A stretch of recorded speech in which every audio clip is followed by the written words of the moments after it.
Okay, I'm back at the farm with the E36. And before I get into today's video, I just want to give a shout out. My M240 Denver BMW merch has come in. So if you guys want to grab a t-shirt or a hoodie, support the channel. I'll leave a link down in the description below. Just so you guys know, every dollar that I get from the merchandise, I'm just going to put right back into more car parts and more car content for you guys. Now, today I'm going to be doing a E46 330i big brake upgrade for the E36. So the E36 was a 328 to start, so it was lacking on the brakes department. Since I did run through the front brake pads, instead of just getting new front brake pads, I figured I'll just upgrade the whole system, as I've been kind of trying to put together the kit for a little while now. If I was to do E36 M3 upgrades, I need to get the front spindles and the rear trailing arms, or the E46 330i's bolt right in, and they're actually just a tiny bit bigger than what those M3 brakes are anyway.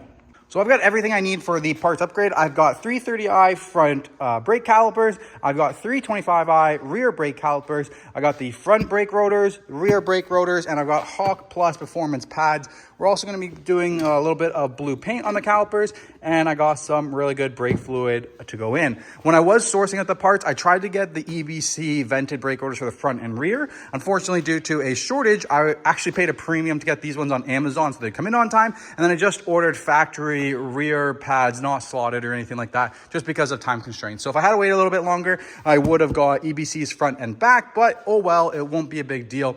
I'm going to leave a link down below, or at least all the part numbers and everything for the parts that I ordered to do all of this, in case you guys want to do it yourself on your E36.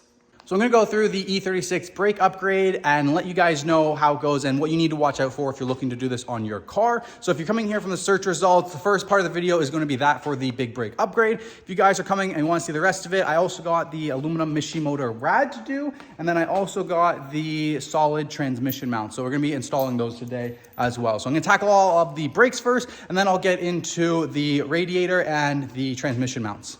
First thing I'm going to do is clean up the brake calipers, paint them blue, and then as they're driving, I'll start to jack up the car and pull the brakes off.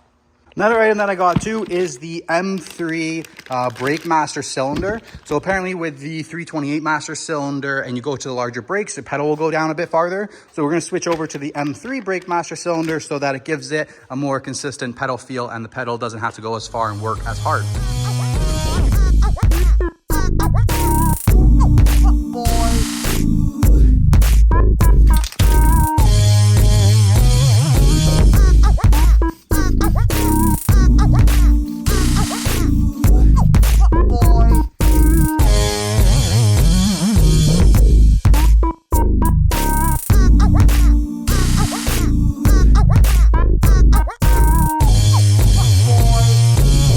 Another thing just happened a few days ago. Power steering started getting squeaky. Figured I need to order up a rebuild kit and rebuild that. As I was driving here, it felt like I just lost power steering. There was nothing. It was really hard to steer once you get off the highway. I checked the reservoir. It's pretty much empty. Last time I checked it, it was actually still pretty good, and I checked it recently. So that was surprising. And then I look underneath the car. $10 says that's all power steering fluid, but let's find out. Honestly, it just smells like engine oil though.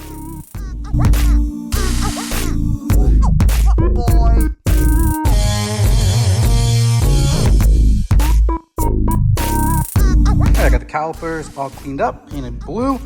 Rotors are looking good. And now we're just going to take off all the old brake stuff and bolt up the new brake stuff, and hopefully I have no issues.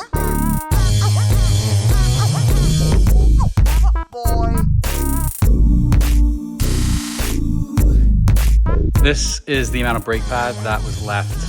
Oh, we were cutting it close. I didn't really care if I hit the metal because whatever, but that's the farthest I've ever worn out brake pads. Sketchy.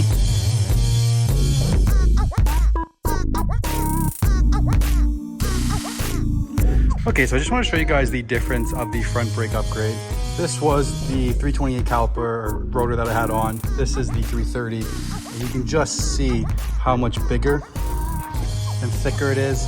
The pad, that was the pad. This is the new size of the pad, so just bigger in every direction. And then the caliper as well just gets bigger when you're comparing them side by side. It's significantly larger. So big brake upgrade for sure.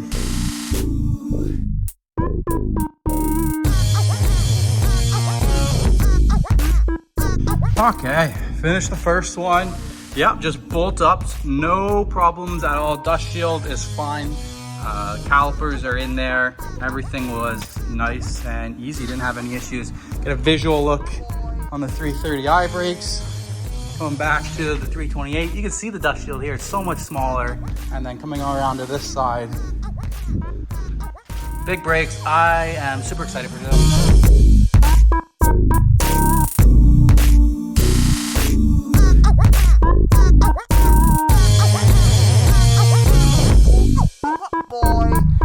Now, when you're comparing the rear brakes, there's not such a large pad increase. That's the difference, but it's the fact that we go to ventilated discs over the non-ventilated discs. Overall, they're not that much bigger, like a tiny bit. The pad is a tiny bit bigger, but it's mainly the fact that you're getting that ventilation in there for better cooling.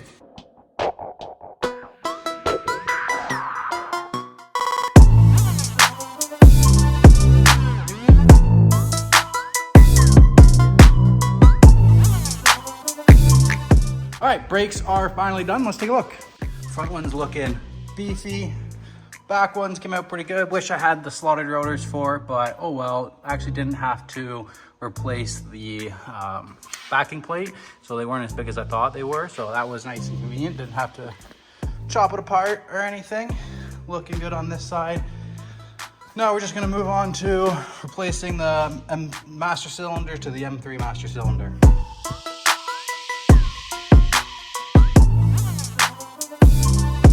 Okay, so the brakes are 100% done. They're all bled now. Just gotta put the wheels back on. I want to tackle the solid transmission mounts. Let me hop onto there and show you why. So the transmission mounts look squished on this side, and then on this side, just like it's leaning way over. So I'm gonna bring the jack underneath, put the jack right here, drop this down, replace the mount.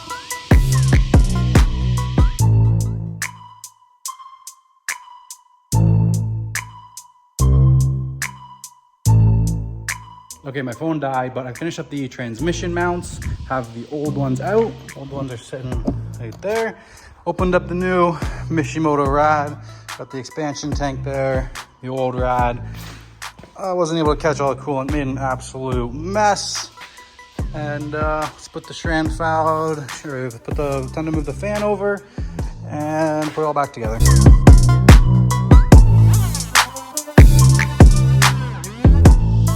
Okay, I'm all done with the E36. It's all good to go. We're gonna go test out the brakes. Hopefully they work, but I'm gonna end the video here. Thank you guys so much for watching. One thing that happened was yeah, I am so dirty. The brake master cylinder that I got had two of the same ports, and on the car, one was smaller, one was larger. If anybody knows 328 to an M3 front master cylinder or brake master cylinder, let me know if you've had any issues with that before. The brakes look massive underneath there, super pumps on that. I wish the back ones could have been slotted as well, but we got the brakes done, we got the aluminum radiator installed, and I got the solid transmission mount. So it was a pretty successful day, even though it took me a lot longer than I thought it was going to. Yeah, so I'm just gonna end the video here. Thank you guys so much. Subscribe to the channel, smash the like button if you guys want to see more E36 content, and I'll see you guys at the next CSCS event next Sunday. Okay, actually the video hasn't ended because as I was leaving, I thought I had bled the system, but it is a pain in the butt to bleed the E36 system with the expansion tank. Funny enough, last time I pulled the rad out and I just put the stock one back in and then it bled normal. I put the aluminum rad in, mixed in with the aluminum Mishimoto expansion tank, and what a pain in the butt. I'm parked on the side of the road because I didn't bleed it good enough. We had to pull over, pull the bleeder screw, and more air is coming out. Thankfully I'm on a hill right now, but this is now my second stop. It has been a pain in the butt. It's gonna be a long time till I get home.